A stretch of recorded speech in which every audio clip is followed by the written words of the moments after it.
Hey, you're going to learn 3 things about Ancestry.com. One is how to edit the relationships so that you can add adoptive or step relations in your family tree. Also, you're going to learn Member Connect, which I bet you're not even using Member Connect. So we're going to show you how to use Member Connect specifically to ancestors in your tree. And, well, we're going to talk about how to manage the home page so that you can keep track of all that. We're going to jump into it right now.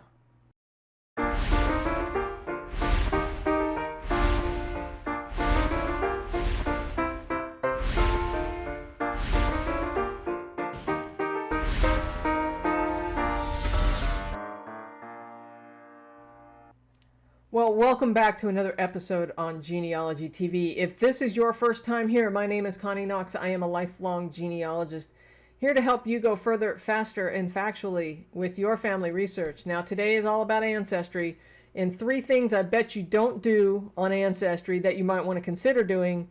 And that is editing relationships, and we'll show you how to do that. And specifically, I want to get into how to add adopted people as well. And how to add, biological versus adoptive family, because a lot of people like myself like to research the adopted side of the family as well. We're going to talk about Member Connect, and Member Connect, I'm being more specific here.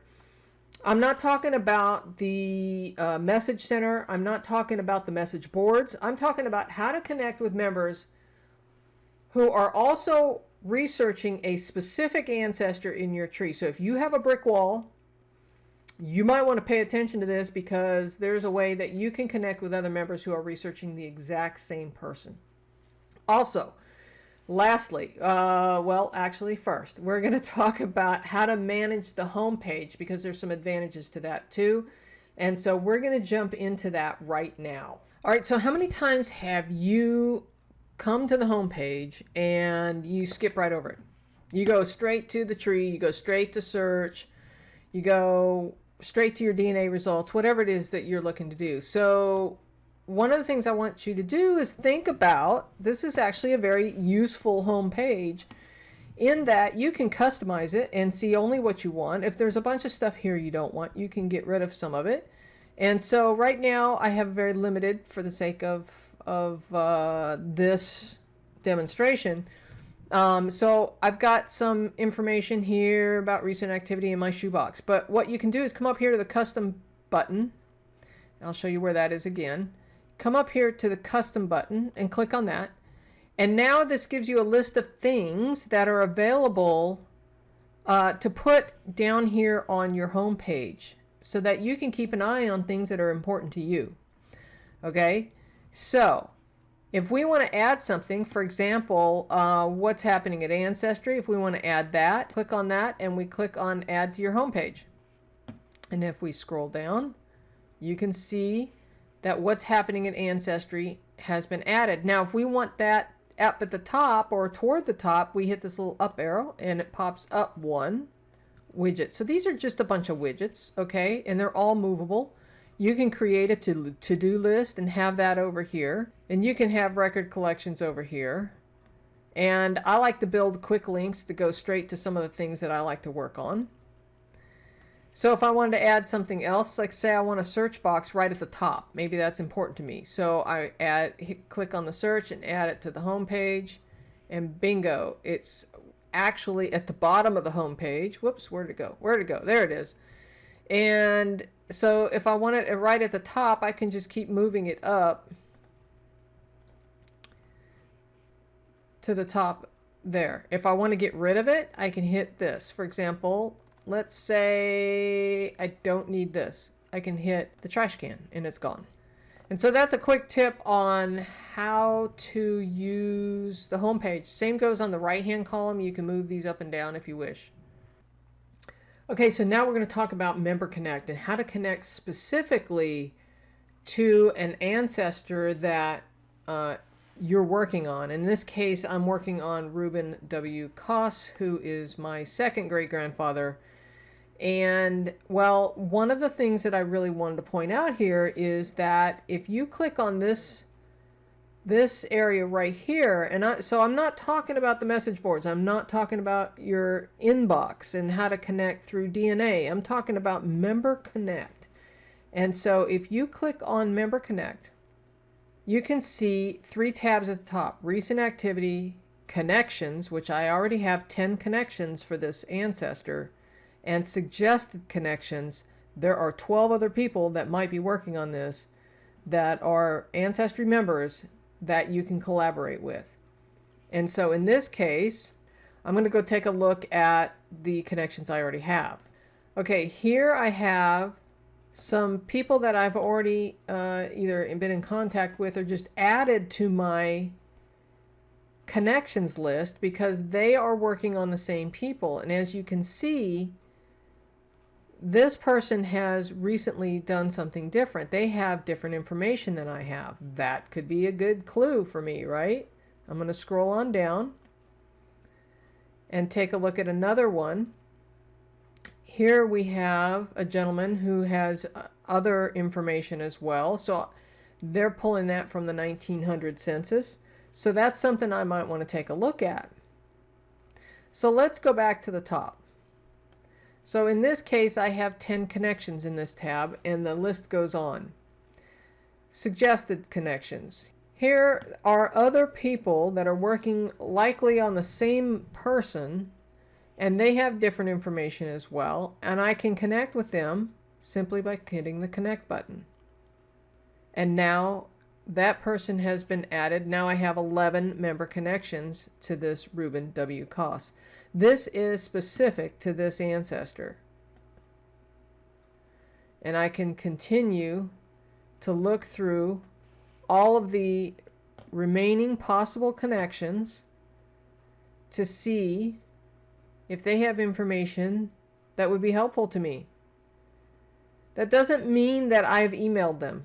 They don't even maybe even know that I have a connection with them, but I'm basically following this person because they have the same ancestor and trying to watch what they're doing. Now I want to show you one more thing. Back here on the home page, you can have recent member connect activities. So if I click on that and add that to my home page, that gives me the heads up. I'm going to scroll down. There it is. That gives me the heads up anytime those member connects on any of my ancestors are doing something on the tree. Let's say they've recently added a birth certificate. It would probably show up here. There it is. Today, something happened on one of my ancestors. So that is very helpful. It's right there dead center when you come in to log in every day. That's pretty cool. Okay, and number 3 is we're going to learn how to edit the relationships from a person's profile, but we're going to start from the tree. And here I have connected or created a demo tree. And so what we're going to do is we're going to take this son of John Allen Doe and Betty Jo Cromwell, and we are going to make this child an adopted child.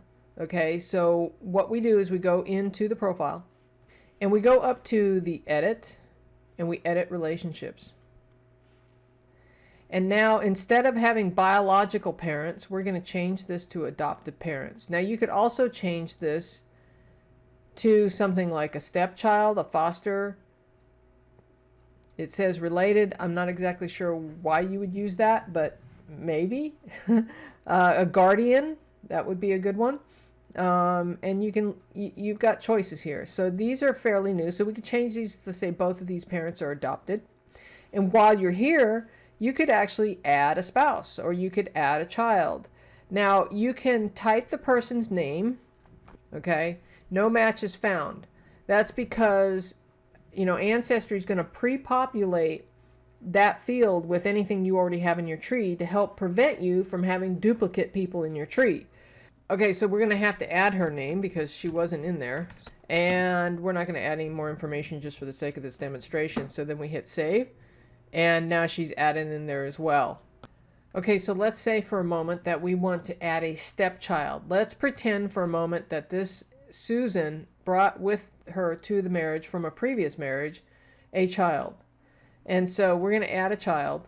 And we're going to add this new person. I'm not even bother searching for it because I know he's not in there. So let's call this one Ralph Bishop. Okay, so this says down here at the bottom, oh, this is a male. We're going to call him deceased. Robert Doe and Susan Bishop. And right now I'm going to pick that one, but I'm going to go back and I'm going to change Robert Doe to be a stepfather. Okay, so I'm going to hit save. And now I'm going to X out of this. Okay, and I'm going to go to Ralph Bishop. Now remember, we need to make sure that Robert Doe is listed as a stepfather, not as a biological father. So we're going to come up here to edit. We're going to hit edit relationships. And I'm going to make Robert Doe a stepfather, a step. Okay? And this is edit the relationship for Ralph Bishop. So you got to look at the top here. So this is a stepfather and a biological mother. Okay? And I'm going to close this. And we're done with that. Okay, so now we're going to take John Allen Doe and Betty Jo Cromwell and apply an adoptive child. So let's pretend that these two have adopted a child. And so what we're going to do is we're going to go over to one of the parents so that we're looking at their profile.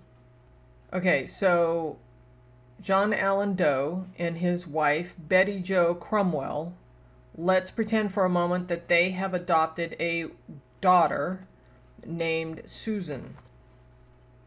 And she is female. The parents of John Allen Doe and Betty Jo Cromwell. Okay, so she's been added as a daughter. Now what we want to do is we want to go into her profile and again edit the relationships and set both of these parents as adoptive. Okay, and we're done with that. And now what if Susan, we want to now trace her biological family. So what we do in order to add biological parents is we go up here to edit the relationship. So here it says add alternate father. So we're going to add an alternate father. We know he's not in our tree already, so we're going to add a new person. And we're going to call this one Brian. Whoops, Brian Schmidt. Okay, and he's male and he's deceased. And we're going to save. And now we have an alternate father. We have a biological father by the name of Brian Schmidt, and we can make him preferred or not. And we have John Allen Doe, who's the adoptive father. Now, if we want to do the same thing with the mother, we add alternate mother. And we're not going to search for her because we already know she's not in the tree.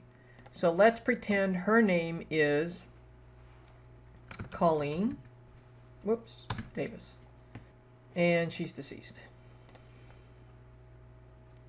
And now we have the biological mother who is preferred and the adoptive parents. So now we can trace either line. We close this. And now it shows added additional parent relationships. We can now open that up and we can see the biological family. And from there, all we have to do is select any one of these people right from here and we can go look at that tree. So if we wanted to now start researching the biological line, we double click on Brian Schmidt and now we can start doing all the typical research that we do on this biological family. Well, there you go. 3 tips that you can use to navigate the family tree there on Ancestry. How to manage your front page, by the way. Member Connect, don't forget that. And, well, how to edit the relationships and add adoptive people to your tree.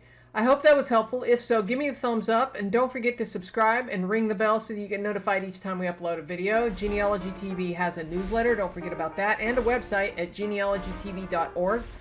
All of the links for that are in the show notes below. And well, it's time for you to go find your ancestors.